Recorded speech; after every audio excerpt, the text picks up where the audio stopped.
Hello, ഇന്ന് നമുക്ക് മുട്ട കൊണ്ട് ഒരു നാടൻ ഡിഷ് തയ്യാറാക്കാം.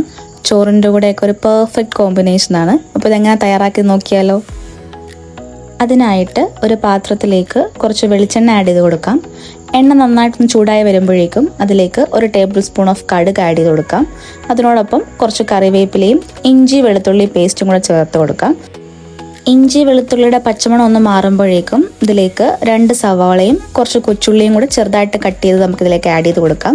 നന്നായിട്ടൊന്ന് വഴറ്റിയെടുക്കാം. ആവശ്യത്തിന് ഉപ്പും കൂടെ ചേർത്ത് നന്നായിട്ടൊന്ന് വഴറ്റിയെടുക്കാം. സവാളയൊക്കെ ജസ്റ്റ് ഒന്ന് വഴണ്ട് വന്നാൽ ഇതിലേക്ക് 2 പച്ചമുളക് കൂടി നീളത്തിൽ കട്ട് ചെയ്ത് ആഡ് ചെയ്ത് കൊടുക്കാം. ശേഷം ഇതിലേക്ക് ആവശ്യമായിട്ടുള്ള പൊടികൾ ചേർത്ത് കൊടുക്കാം. അതിനായിട്ട് ഉള്ളിയിലേക്ക് 1/2 teaspoon of chicken masala add ചെയ്ത് കൊടുക്കാം. അതിലേക്ക് 2 ടേബിൾ സ്പൂൺ മല്ലിപ്പൊടി ആഡ് ചെയ്ത് കൊടുക്കാം. ജസ്റ്റ് ഒന്ന് മിക്സ് ചെയ്തതിന് ശേഷം അതിലേക്ക് പിഞ്ച് ഓഫ് കുരുമുളക് പൊടി ചേർത്ത് കൊടുക്കാം.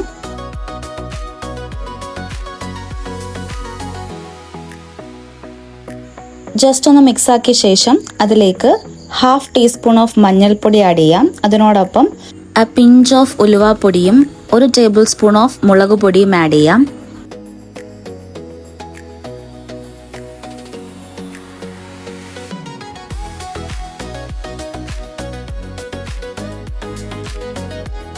മസാലയുടെ പച്ചമണമൊക്കെ മാറുമ്പോഴേക്കും ഇതിലേക്ക് ഒരു തക്കാളി ചെറിയ പീസായിട്ട് കട്ട് ചെയ്ത് കൂടെ ആഡ് ചെയ്ത് കൊടുത്ത് നന്നായിട്ടൊന്ന് വഴറ്റിയെടുക്കാം.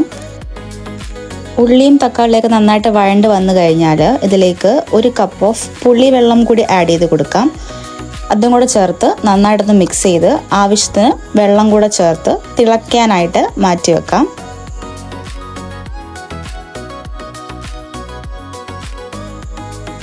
വെള്ളമൊക്കെ ജസ്റ്റ് തിളയ്ക്കാനായിട്ട് സ്റ്റാർട്ട് ചെയ്യുമ്പോഴേക്കും അതിലേക്ക് ആവശ്യത്തിന് മല്ലിയില കൂടെ ചേർത്ത് കൊടുത്ത് ഒന്ന് തിളപ്പിച്ചെടുക്കാം.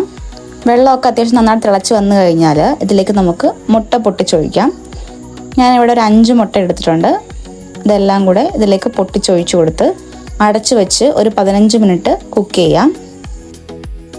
ഒരു 15 to 20 മിനിറ്റ്സ് ആകുമ്പോഴേക്കും മുട്ടയിലൊക്കെ അത്യാവശ്യം മസാലയൊക്കെ പിടിച്ച് നന്നായിട്ട് വെള്ളമൊക്കെ വറ്റി വന്നിട്ടുണ്ടാവും. അപ്പോഴേക്കും നമുക്ക് ലിഡ് ഓപ്പൺ ചെയ്യാം. പുളിയും എരിയും മല്ലിയിലയുടെ മണമൊക്കെ ആയിട്ടുള്ള പെർഫെക്റ്റ് ആയിട്ടുള്ള റെസിപ്പിയാണ്. അപ്പോൾ നമ്മുടെ മുട്ടപ്പുള്ളി ഇവിടെ തയ്യാറായി കഴിഞ്ഞിരിക്കുന്നു. ചോറിൻ്റെ കൂടെ ഏറ്റവും നല്ലൊരു കോമ്പിനേഷനാണിത്. തീർച്ചയായിട്ടും തയ്യാറാക്കി നോക്കുക. If you like this video, do like, share and subscribe.